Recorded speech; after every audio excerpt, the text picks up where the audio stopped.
faithful, and welcome to another edition of Eyes on SHU, the president of Sacred Heart University. I'm Vinny Abadou here from Shoebox, and on today's program we're going to start with something we didn't get to last time, but it's the graduation location change, being moved from the football field to the Webster Bank Arena. And that's where I want to welcome in the president of the university. Always a pleasure. This decision to move the graduation to the Webster Bank Arena, was it primarily based on weather, or what were some of the other factors? Weather was a major factor, clearly, considering two of the last three graduations.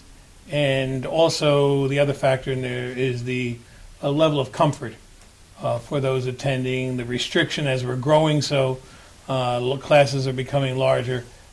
Tickets are becoming more limited, etc. And then the cost, actually, of just keeping that graduation here on campus. I think this past year, when we saw the stands just empty out and just the students sitting there towards the end, it really did not bode well for the spirit of the day.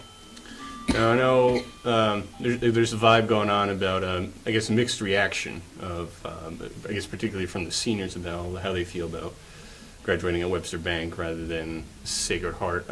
What is, I guess, being accommodated or addressed to kind of ease the concerns? I think it has to be understood in context. The entire senior week, nothing else changes. It's still on campus. The family dinner, which has really become a hallmark for us, is still on campus the night before. It's just that those 2-hour services in the ceremony was a significant discomfort to our guests and was not so hospitable. And I think they're going to find, as other large institutions have moved to indoor arenas, that it is much better, more comfortable, virtually unlimited tickets, and it's comfortable in terms of both weather, in terms of the coolness, in terms of being dry, etc. So I just think it's an initial, and usually, if anything, it's the first year only. Now, is this something that the university plans on doing for graduation long-term, or is it just this year as a trial run? I think it's long-term. I think because otherwise we're back to the open field, and all the concerns that we've had and experienced this past year. Now, I guess another concern, I guess, with the weather, because we've had another big winter here with a lot of snow, a lot of cold temperatures, and the cleanup too. I know there was Thursday afternoon, for instance, there was literally nowhere to park on campus because some spots were just completely blanketed with snow. Which made parking arrangements kind of difficult. Was the university doing anything to kind of accommodate some of the parking concerns? Well, we have parking issues to start with. We're trying to address them when the new building comes up. It'll be available off-site parking. The wellness center down the street, which we'll take ownership and control over, will have additional parking. We intend to be moving some employees parking off campus. We're actually looking into some equipment that would melt the snow that has become more commonplace. But have we done anything? Yes. So would everybody like to walk on clean ground immediately? That's impractical. It's really very much out of context of what can happen. But we've been, as you've seen, have dump trucks coming on campus, removing the snow. Those are all additional and significant expenses. So we're trying to find other ways in which we could mitigate against those expenses, and we're looking at it now, actually.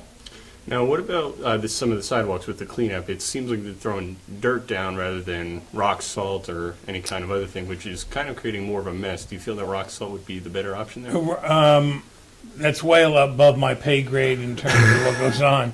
But point in fact is, I've been told by the folks that the rock salt does more permanent damage to the walkways as opposed to the sand that's on there. It certainly is messy, but the rock salt does damage both to the walkways as well as inside the facilities. We know that it does damage to the cars on the highways, and you're finding, we just know that's a reality. So we're trying that this year. It's been a difficult season for us this year, and we'll have another storm possibly this week, too. Now, I guess a note on the upside, or the happy note, is the 50 years ago yesterday, the Beatles first appeared in America on the Ed Sullivan Show, and next Wednesday, students, faculty, and staff will be performing together as a Beatles Tribute next Wednesdays. From the outside, what are you most looking forward to about this Beatles Tribute, and what do you think it means to the university? Well, I just tweeted about it this morning, in fact, encouraging members of the community, students, and certainly faculty and staff to join in on it. What it means, I just think it's an enjoyable evening and reminiscent of some great music. I was watching part of the tribute last night on TV. I think our students and faculty will do us well, and it would be just an enjoyable evening for folks to come next week. What are some of the songs that you're hoping that they reenact? Well, I hope they reenact, as I was saying to Bill Hogg earlier, that they do Yesterday better than was done on TV. All right. Thank you as always for your time, Dr. Batillo, and look forward to talking to you again soon. I hope so. Me too. The Beatles, a really big SHU. Students, faculty, and staff will be performing next Wednesday, February 19th, over in the Edgerton Theater.